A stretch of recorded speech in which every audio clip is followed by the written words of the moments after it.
That's like the next. But it had to be 7 years notice. Yeah, you should be on the way to the hospital, I think. Head and sevens. All right, let's see one thing here.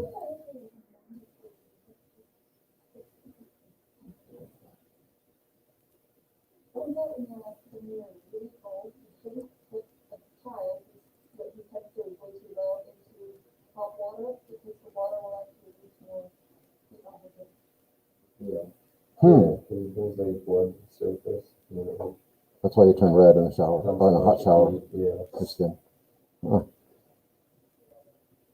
So many things like that that are like logically don't make sense. Like it seems like, oh well. Yeah. But then, yeah. A plumber told me one time that, and you guys all know this, but I didn't know, that hot water freezes faster than cold water does because of the molecular. I still don't get that. They don't really know exactly why. This plumber explained it. I mean, he seemed to authoritatively explain it to me, but okay, so yeah. Because whenever I put like ice trays in the freezer, I guess I should use hot water if I need them real quick. But I never do that. Water breaks like 7 different chemicals and residuals. Huh. Water is just really weird. Water is best. I didn't say it. Somebody else smarter than me said it. Okay. Let's get on this then. Oh, we got a few people logged on already. Okay. So I'm thinking we're going to finish this today or Thursday, maybe today, this section. But we'll have a test over this next Tuesday. So is that what we do today? Next Tuesday. So I'll definitely, and I'll be done by the day tomorrow. So yeah, so what day would that be? Tuesday. That's also Tuesday? Yeah. Oh, I got to move that around. Yeah, let me push back that quiz to that next Friday, okay? Yeah, 3 and 5. I think it's the only quiz on the schedule coming up. And it's let's push that back to Friday, okay? But we'll do the test on Tuesday. A week from today. I usually get the quizzes on Friday anyway, so that gives me reference schedule like that. But what'll happen is I'm gonna, like I said, finish up today or tomorrow, or sorry, today or Thursday with this stuff. And the next day, or maybe even that same day, during the middle of everything, I'm gonna start with the next material, but I'll say, okay, draw a line in your notes, whatever you guys do, and say this is where it ends. Everything here backwards is on the first test. What I'm starting now is for the next section. That may happen today, I don't know, so we'll see. Okay, Parmenides, yes. It is not. It is not, not that. I know I already said this, but just like I was mentioning about, say, in a literature class or something like that, you certainly discuss, I know that you read some nonfiction, right? I mean, like we were talking about Truman Capote, right? You read it in cold blood, and although I don't know how much he dramatized the story, some of it is certainly. Okay, all right. So they give you a good dividing line then. But when you're talking about nonfiction, your real characters, as opposed to a based on true events book, as opposed to like kind of a book documenting what happened in some situation. But in the fiction part of that, again, you are talking about characters, events, maybe even places that don't exist. And then when you get into like the science fiction realm, let's say, or anything that's fantasy, whatever, you're riding unicorns or something, from castle to castle, on a cloud of angel hair or something. Yeah, well then but we can talk about that. And Parmenides says once we begin to talk about those things, they take on. I can talk about Hamlet, far as I know, there's no historical, truth to that story. I don't know, they got the idea somewhere, I guess. But Well, this story is right with regicide, so. yeah, this wouldn't be that, right, it's not exactly a unique story in that sense, it's certainly, yeah. But this character, Hamlet, and we can say, oh, he was indecisive, he was melancholy, he was depressed, his buddy is leading battles, and he thinks, oh, I wish I was more like him, and mom, his uncle, and dad murder. I mean, we talk about it all day long, and although that doesn't bring him in any physical existence, there are people all over the world who are discussing this character, Hamlet, and can describe him to you, but he has no. And so language there, I get Parmenides' point. I think it goes a little far with this whole idea, because it makes it sound like he's trying to, bring these things into like a reality, like we normally think of reality, but that's not the case. So, all right. I'll bring this to a quick end here. Let's skip over a couple people here. All right. Let's talk quickly about this guy, Empedocles. Another good name for your children. Poor guy. Empedocles was like John back then. People always say that. It's real common. 492 to 432. So we're getting to the end of this era, right? Saying that the whole pre-Socratic era, 600 to 400 BC, this guy brings us pretty close here to the end. The people that actually bring that era to the end are the group that I mentioned, and I'll say something about them just in a minute. Well, I've already said something about them, but not for this. But the atomists, these people who believe that things in the physical world were not as they appear to be, but they're actually some kind of particles moving very quickly to create the illusion of something as solid, like a desktop on a desk. But they're moving so quickly that it's just as if they're solid. And that's why they call them the atomists. Atomists, okay? They end up rounding out this era of the pre-Socratics. And it turns out that they were remarkably close on some things. Well, Empedocles comes along and he gets back to this idea of the four elements. He thinks there's more than just the four elements. And sometimes I refer to these things, earth, air, fire, water. I show you videos of destruction and all that. And I said, these are forces of nature. And that's true. But Empedocles, believes, obviously, I don't think anyone disbelieved in any of the four elements. But he believed that there were two forces that were at work kind of in tandem with the four elements. And these two forces are as important as the four elements. Hey, man. Good. You got another one? You got paperwork? I do not. You get something done. But like 8:30. It's not a big deal. Can you go grab that for me? Yeah, sure. Thanks, Dave. I'm holding your pencil that I tossed it to.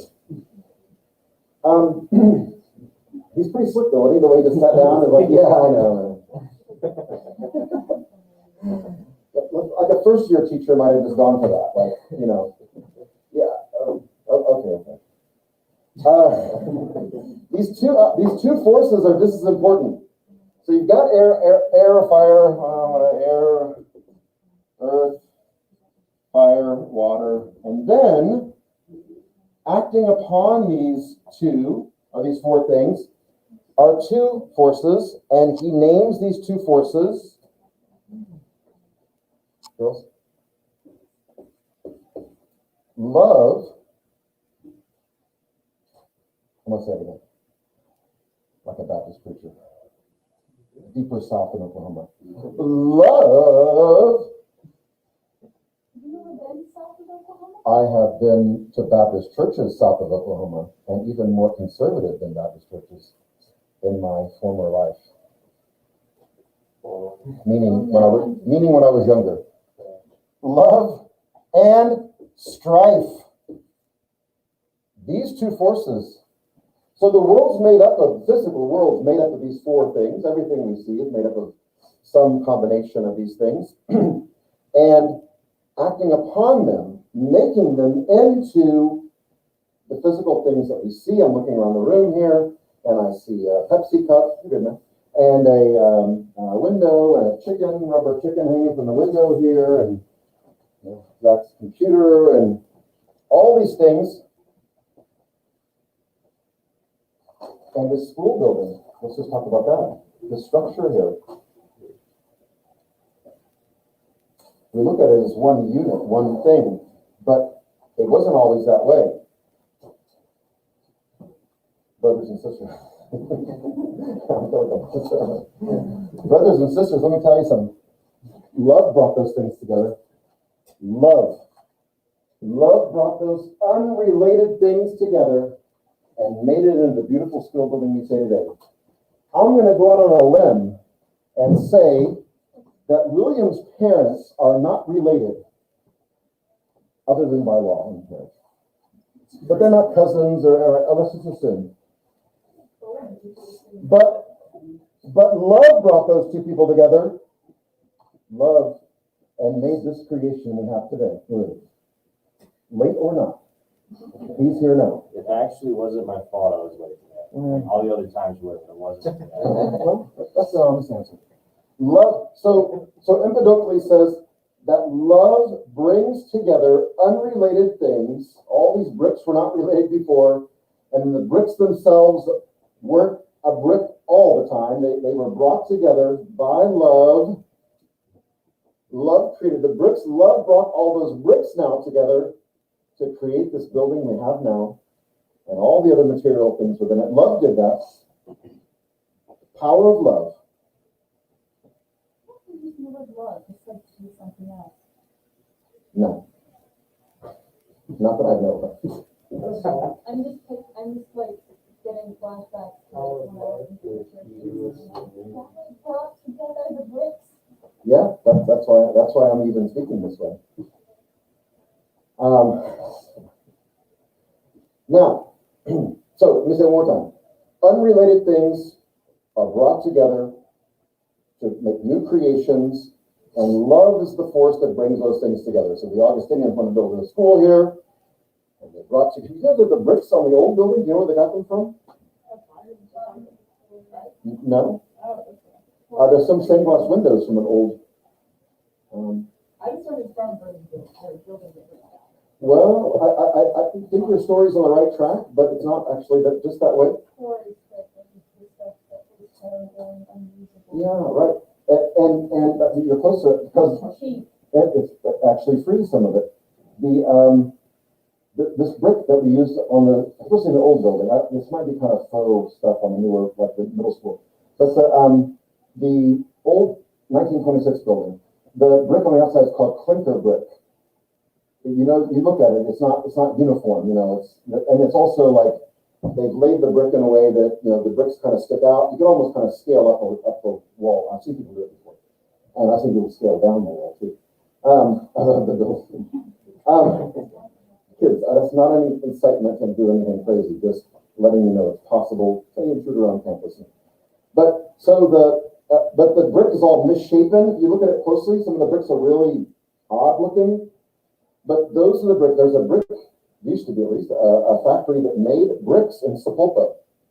And clinker brick is the brick that has fallen off of the, what do they call it, table or whatever, I don't know, there's probably a better name for it, in this kiln where they fire the bricks. And this is maybe where you get the fire idea from. And those bricks fall off, some of them have fallen off of the, whatever they set them on. And those bricks just remain in the kiln. And every once in a while they'll go and they'll clean out the kiln and bring out all those bricks. But those bricks have been fired maybe dozens and dozens of times. They've just kind of been laying around like trash on the floor. And this company in Sapulpa, these bricks were worthless at the time. Now you can hardly afford these bricks. Like people like clinker bricks expensive because it's also more durable. It's stronger because it's been fired so much. But they threw it in that, I can't think what the creek is called, it runs through Sapulpa, but they threw them in the creek. Well, the Augustinians went and dug those bricks out of the creek. And it wasn't the design of the building to have clinker brick until they're like, well, there's a bunch of free bricks in a creek down there. I think that's a great, you know, love did that, brothers and sisters. Love. Love. Amen. Amen. Amen to you, brother. Now, I'm a little bit nervous because I had to give Tara a book that doesn't appear to be like any other book. And I think there's some budgetary issues here at the school. I don't know. Here's sixth grade enrollment's way down, but enrollment's down everywhere, I guess. But one day, kids, do you know what this property must be worth if you sit on here? Can you imagine if some developer got hold of this and could put new homes here, you know? Like what it would, I mean, it must be in the billions of dollars. I mean, the value of just if they just tore down these buildings that we are now, and well, I mean, I'm sure that field out there where we have practices, I'm sure that, I know there's been offers made to build things out there to buy that piece of the school won't sell it. Okay, but it's got to be worthwhile. But the offers have been pretty. There's a lot right over here down. I guess it's probably 26th Street, maybe. Just as you, there's a kind of island when you pull out of the parking lot. There's a kind of island. You gotta go around it. It's like a 1/3 acre lot. It's pretty small, and I think it has a price on the sign. I think it's just the lot is $300,000-$400,000. Yeah. So you can imagine this property. Anyway, let's just say one day that the school collapses in some way. I mean, financially collapses. We haven't been informed yet. We're sitting here in class, you know, and you know, a giant wrecking ball, you know, comes through the side here, and well, let's say it goes that little corner right there. We'll get started. But a big hole in the wall, you know, and then bricks go tumbling outwards, and we'd say, well, 100 years ago, love brought all these bricks together. But now, strife is tearing it apart. Yeah, strife. Financial strife. Yeah. Couples get together, make babies, and then they get divorced. Strife, man. Strife. You can name all kinds of strife. What's that? No? No, I don't. I just parents are, yeah, that's it. Very good. Yeah. I check in on their marriage once in a while, make sure everything's going on. Yeah. We've had some counseling sessions. No strife there. No strife, just love. Love holds things together. Strife tears them apart. Financial strife, whatever it might be, I don't know. And one day, maybe this building will be here anymore. It'll be torn down. They tear down buildings all the time. Strife, yeah, strife. And so, love is the force of unity, bringing together these unrelated things, and strife is the force of destruction. And so, things don't remain appearing like air, earth, fire, water. They are created into new things, and then strife tears them back apart again. Didn't they take I don't know all of it, but a lot of it, the metal from the World Trade Center and they made it into a battleship or something. It's kind of odd looking, but they, yeah. Well, there you go. Love, strife, love again. Is it love because it's literally a weapon? A weapon? Labor of love. Labor of love to create a weapon. Love, kill things. We build weapons out of love. We do. I'm just saying, I don't think the core emotion Brings a new meaning to kill it with kindness. What we mean is grand love. a lot of times just want to wave a gun around in the air. Just to let them know you've got one. Sometimes you even lie about weapons that you have. Like Soviets must do that in the Cold War. We would have like missile silos that were empty, but the Soviets didn't know that. And they had ones that were empty too. And sometimes an unloaded gun will get something out of your house as well as a loaded one. Everything North Korea has ever publicly said. What's that? I said, or everything North Korea has ever publicly Yeah, I think that they don't have what they think they have. Or in the United States, it's like, we've done the science. You can't reach halfway across the ocean. right. We have guys who do this work all the time. And the physics say you don't have it. Well, okay, love and strife. Now, there's one more thing about him. That's kind of a goofy thing, but it actually has, oh, by the way, let me say one more thing. Sigmund Freud liked this idea, by the way, yeah? Sigmund Freud, love and strife. He had, in his concept of things that he had this love force, eros, and then you had Thanatos, which is this death instinct or destruction instinct. And these were both kind of rivaling things that we both have. We have both of them within us, both. So Freud picked up on this from Empedocles, and actually discredited at some point that these forces then are at work within us. Okay, he looks a little differently. But Empedocles, yeah, who's heard of Chuck Darwin before? You know, I call him Chuck. Charles Darwin. Okay, so all of a sudden the name sounds more familiar. Only 2 people, by the way, raised their hand. That's interesting. Here we are at such a progressive school.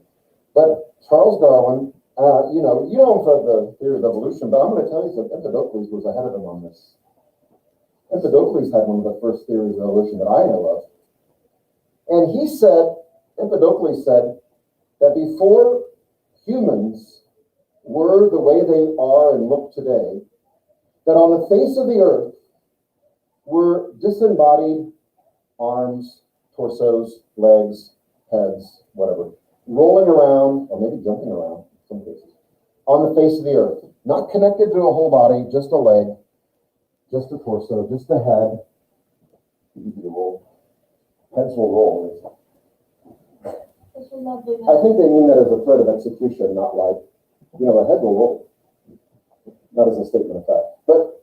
And as these body parts are floating around over time, brothers and sisters, love brought those things together, not strife. Love brought those body parts together to make the human body that we know today. And those human bodies went on to make more human bodies. Out of love, brother. Love brought disembodied things, previously unrelated, together, and then previously unrelated people now, new people came together and made more people. And that's love, man. Love. Strife. Is there strife in the world? No, I'll tell you. People die all the time, and not just like normal ways, not natural ways. Sometimes the natural ways are bad too. Yes, yeah. Strife tears things apart. Okay, so evolution brings them together, but the force behind evolution is not natural selection, right? It's not having a bigger brain pan or opposable thumbs. Jeez. It's love. Love. Love. Love. I love saying it. I love saying love. Okay, well that's it, guys. For that section, we're not done, but that's our last pre-Socratic we'll talk about. There are a few others. I mentioned a couple, but there's more than a few others. Those are some of the more known ones, the things you know more about them. All right, well, the next section we're going to be talking about this guy you've read about already, Socrates. Socrates, and his student, and later does his own thing, Plato. Now, Plato, you gotta be careful with Plato, because if you leave the lid off that jar, the Plato will get all dried up and you can't really use it anymore. So, although I used to eat it though too, so. You eat the Plato's spaghetti. How can you not eat Plato's spaghetti? It looks just like the real thing. It looks. You think you press, you push it through there? I would love that. So I think I've shown you before, William, in Germany, but in Germany, it's not Germany, but in Europe, they have a thing called spaghetti ice, and they take vanilla ice cream and they put it into like a pasta press, and it comes out in the, like noodles. And of course it's, it's pretty, and they swirl it around on a plate and make it look like you have noodles. And then they put usually raspberry or strawberry sauce on top of it. So it's got some chunks in it of strawberry and raspberry that just from a slight distance might be tomato chunks, maybe. And they sprinkle some grated white chocolate on it from a little distance. Looks like Parmesan. And I had one, it's been a while ago, summer before last. And, talk about reality versus perception. If you just stand back a little bit from it, you're like, is this ice cream shop serve spaghetti? It's pretty good. It's pretty good. It is a lot of effort. Well, again, this is love that does this. It's all it is. A labor of love. It's strife, the action of eating. Yeah, I commit strife right away when it hits the table. Where's the spoon? Whoosh. Some elaborate prank. Well, let me tell you, it is a little on your brain at least. There's another place I know. They do this with gelato actually. That may help with the appearance of it. But there's a place I know that serves. They call it hamburger ice cream. They have spaghetti ice, and then it goes from there. And they take a chocolate ice cream, a darker chocolate ice cream, and they put with the tool, they put like grill indentations on it that go across, Then they drizzle a real thin chocolate syrup in those grill indentations. So it looks like a burger just came off the grill. Like a little bit of grease, floating, but the grease is actually chocolate. This is Willy Wonka's dream, right? And then they have French fries made out of banana ice cream, and they somehow must use a press of some sort, some kind of, or maybe like a cookie cutter thing to make those. And it looks so real, even in front of you. You just kind of let your mind, just that when you take a bite of it and you put it in your mouth, it's weird. Your brain is communicating something different than what your taste buds are receiving. This isn't. It is taste good. Just forget about what it looked like. You destroy it. How did we get from Socrates to that? All right. Socrates, I said the wrong word. Well, let's just jump right into this. We'll have 15 minutes. Socrates has a friend. Well, let's say back up a bit. In order to understand what Socrates does, and we'll talk a lot about this, and why he does what he does, and why he ends up, as you know from the cover of your book, ends up dying for what he does, right? The death of Socrates is the second part of the book. You have to understand or know this Oracle of Delphi story. Does anyone, I know you've already read about this maybe in the book, but does anyone know the Oracle of Delphi from any other book, movie, play? Yes? Percy Jackson. Percy Jackson, yes. That's actually one, yes. I used to read one of the Right. And so I don't know exactly which ones it appears in, but no, I mean textbook. Percy Jackson. I'm sorry, say it again what you said. I read books, I understand. fiction books. Uh-huh. Well, technically, they are fiction. And I'm not saying I'm not sure what myth the Oracle appears in, but certainly it does. Yeah, there were other oracles too, but yeah. Anyone that contains a prophecy. Right? Anyone that'll give you the prophecy you want. Huh? I'm going to shop around this prophecy. I don't like what the Oracle of Delphi said. I'm going to go. Well, that is actually. Yeah, you can prophecy shop. Nothing wrong with that. So you find whatever fits your needs. Doesn't she just say stuff Yeah, but I'll promise I'll talk about it because it's a little bit. the lottery number? It's like reading your what do you call it? Your what do you call that? Astrology. Horoscope. Thank you. Anyway, I'll come back to that in a little bit. There is many of those people who said, man, I don't like that, and I'm going to stop it from happening. And then they make it happen. And usually they die horrible. Yes, because they defied the gods in some way. The Oracle of Delphi. Anyone else know it from any other? Percy Jackson. Okay. I don't think we read it anymore, but does anyone read or has read or in a class or what outside?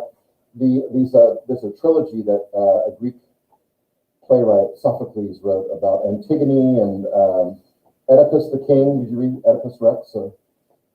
There's the Oracle of Delphi plays an important part in that. I forget the name of the third one, Road to something, but in the movie 300, the Oracle of Delphi shows up. Is the movie 300? Yeah. Oh yeah, or they go to consult the Oracle. Right. Yeah, the Spartans, and yeah. I know, it seems like they were all using the Oracle. That's not a Greek sea snake's work. I've actually got a famous, I'll show you the slideshow, Thursday, I think, that shows the, how they, has actually a famous painting of a Spartan speaking to the priestess at the Oracle. A general, a military. Anyway, a friend of Socrates, please know this, Socrates never went to the Oracle of Delphi. He never went there. A friend of his went there. And his friend's name was Chaerephon. And Chaerephon goes to the Oracle, which by the way is not like driving to Sonic or something. It's I think when I show you the slideshow, I've got like a Google Map thing of it, or Apple thing, of how far you have to walk from Athens to Delphi. It's a good little way, but people were just tougher back then. And the summer months was when they did these things, so it would have been even in hot weather. Anyway, Chaerephon goes to the Oracle with one question. Question is there anyone wiser than Socrates? Now, usually, the priestess of the Oracle of Delphi, like someone just said, would come out and give some kind of, like you said, Nick, kind of a vague answer that's almost riddle-like, and or just vague enough that it could apply to anything if you give it some thought. That's the kind of answer she usually gave. I'll say more about that later. This time, the Oracle came back and said, there is no one wiser than Socrates. That was like different kind of answer than anything else. It's hard to misinterpret it. Yeah, pretty straightforward. So Chaerephon, who already believed this anyway, goes back to Athens and tells Socrates, hey, the god Apollo, via the priestess at Delphi, says that you are the wisest man.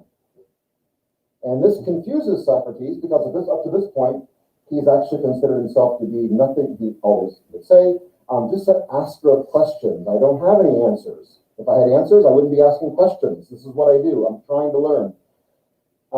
So for the Oracle to say, or for Apollo to ultimately say that I'm the wisest man, that doesn't really register with me. Doesn't make sense. So he began, although it doesn't, like you said, it didn't sound very riddle-like at all. He tries to either maybe decipher what the Apollo meant by what was said to the Oracle, or maybe, although he says this is kind of an outside possibility because he didn't read the gods to be incorrect, but he thought that maybe the gods got it wrong, and there must be someone wiser than him because he didn't claim, very important, he didn't claim to know anything. So what Socrates does, this is a very kind of pious approach to this whole, he hears the message from Apollo and he responds to it, other than saying, I don't know, oracles from oracles. There's an oracle on every corner. Are you kidding me? I'm not the wisest man. Instead of that, he responds in a pious way to all this, and he begins to try to think about what it means in maybe some riddle-like way, or he also begins to question people in Athens who have a reputation for being wise, people that he knows at least are said to be wise or have a reputation for wisdom. And so for him, that includes the artisans, people who create things of the day, the writers of the day, or he calls them the poets, but that's okay, just terminology. The writers of the day. He talks to the teachers of the day. Teachers should know something. So those are the sophists we talked about briefly, Pythagoras. the sophists of the day, and the politicians of the day. These are the people who engaged in these discussions. It's so refreshing, though, today that we've gotten away from the political thing where politicians aren't making crazy claims like, I know what we should do. I have a plan. I have the only plan that'll work. Isn't that nice? Don't do that anymore. I'm the only one that can solve this problem. Oh, gosh, it was horrible of me back then. At least most of them don't actually believe it. I'm not sure they did back then either. But they're making these claims of, that they have answers. We got problems. We got answers. Yeah, we got answers. We're wise about this stuff. So he questions them as well. And I'm sure some politicians have better reputations than others. But he approaches all these different groups of people, questions them, examines them really. I mean, like really makes them go deeper in what they're thinking, probably than what they have before. At times embarrasses a lot of them. In the end, he concludes, and this is after many, many years, he concludes that these people also, they're not as wise as they appear to be, or as wise as they say that they are. They can't explain things that I'm trying to find answers to, although you would think that they could. They have a reputation for such stuff. So his conclusion is that what the oracle meant is that he is the wisest man because he at least knows one thing. Socrates, he knows that he knows nothing. It's a bit paradoxical, this idea of wisdom coming from an admission of ignorance. But even an admission of ignorance is a piece of knowledge. You know that you know nothing. So he found some kind of I don't want to say a riddle, but within this he found something that made sense to him. Other people claim to be wise, but to him at least, they've been proven not to be so. At least he says, I don't know. I don't know. Who saw, I think didn't they just make a part 3 of Bill and Ted's Excellent Adventure? The first one. Way back when I was in high school, I think, or maybe I was out of college, buddy. In that they go back in time, right? They go to a phone booth. You guys know what you're talking about, right? Phone booth, like a glass one, like Superman used to do, and they can go back in time or forward. And they go back in time because they got a history project that they got to present to their teacher, and they go back in time to the Greek, and they find Socrates. And one of the guys has the textbook with him, the history textbook. And here's the guy, of course, he's speaking in Greek, talking to his students, and Bill or Ted says, hey, look over there, man. That's the guy from our history textbook. That's Socrates. Whoa, yeah, Keanu Reeves. He doesn't say whoa in every movie. It's kind of a contractual thing. Whoa. Whoa, it is. And we listened to him talk for a while. And then the other guy's like reading the little section on Socrates, and he goes, Ted, listen to this. Socrates was the wisest man because he knew that he knew nothing. Ted, that's us, dude. That's us. So they go and abduct him, basically, and take him back to the 20th century. To San Dimas, California, of all places. Yeah, well, okay, that's where we get it from. The Oracle Delphi. Okay, so I'm going to stop there, and we'll pick up how we pursued this and how do we know about him and all that good stuff. Okay?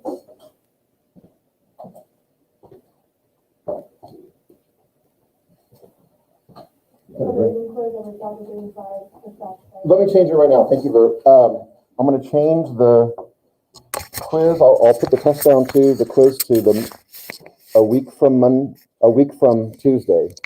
No, what did I say? No, to Friday after this. Next Friday. Not this Friday.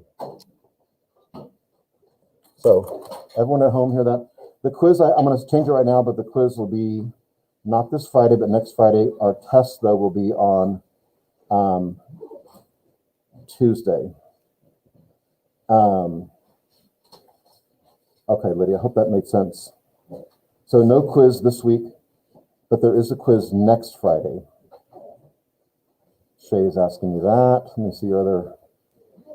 And our test over the material I ended today with pre-Socratics will be a week from today. Okay, I'm going to hang on here for a minute if you have any more questions. All right. But I'm going to change this. And if there's any confusion later, you can check on my cache because I'm going to change the dates right now. I just feel so weird talking to this thing. I got to tell you.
So next Tuesday will be February 2nd, is that right?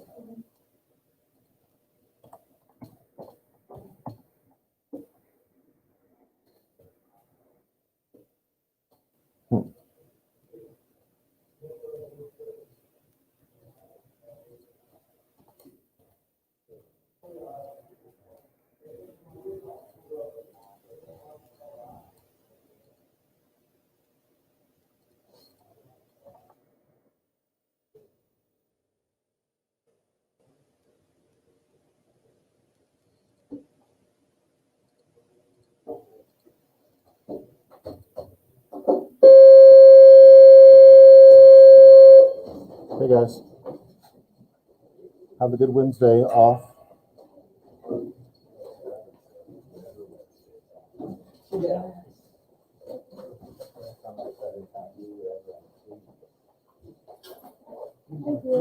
See ya. Yeah, what I really need is like a laugh LED thing and an applause sign. Yeah. And maybe some canned laughter to enhance the minimal laughter. Late night show with Henry Weaver is the only late night watching. Yeah, it's very popular. It's popular with the geriatric crowd. Okay. So check on my cache. I just posted it all if you're still here, and you'll see the dates of everything. Okay.